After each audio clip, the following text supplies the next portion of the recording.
Welcome everyone to a very special episode here on the Mother's Heart Educational Center Historical Channel. Today, we journey back in time to explore the extraordinary life of a man whose name became synonymous with exploration, faith, and a relentless quest for justice, the one and only David Livingstone. Born on March 19, 1813, in Blantyre, Scotland, David's beginnings were anything but grand. He was the second of 7 children in a deeply religious family, living in a cramped tenement home. From the tender age of 10, his days were consumed by grueling 14-hour shifts in a cotton mill, tying broken threads. It was exhausting work, yet his spirit was unbreakable.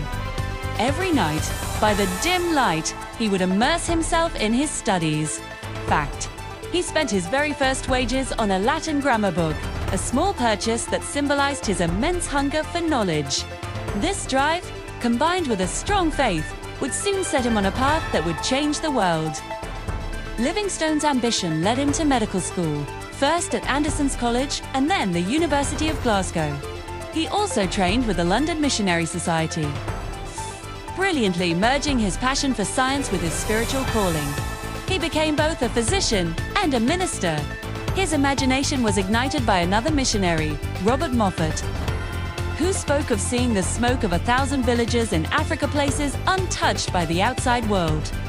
This powerful image captured Livingstone's heart, and in 1841, he set sail, arriving at the Kuruman mission station in what is now South Africa. Life in Africa was a world away from Scotland.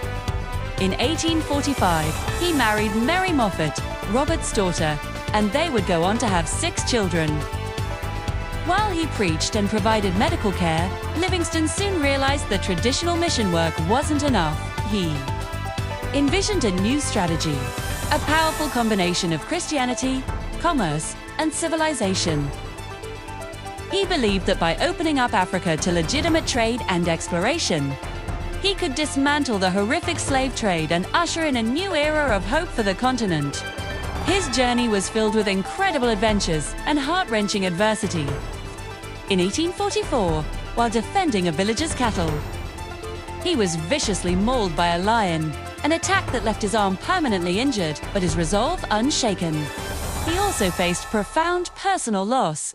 His beloved wife, Mary, who struggled with illness, tragically died from malaria in 1862 during one of his expeditions, a devastating blow that he carried for the rest of his life. Livingstone's name is forever etched in history because of his monumental expeditions. Between 1852 and 1856, he achieved the unthinkable. He became the first European to cross the entire African continent. From the Atlantic coast in Angola to the Indian Ocean coast in Mozambique, he meticulously mapped the lands, documenting the incredible geography, wildlife, and the diverse cultures he met along the way. Later, on the government-funded Zambezi expedition, he unveiled one of the world's greatest natural wonders to the Western world, the majestic Victoria Falls, known locally as Mosiotanya, or the smoke that thunders, his final expedition. A determined search for the source of the Nile River saw him disappear into the heart of Africa for years.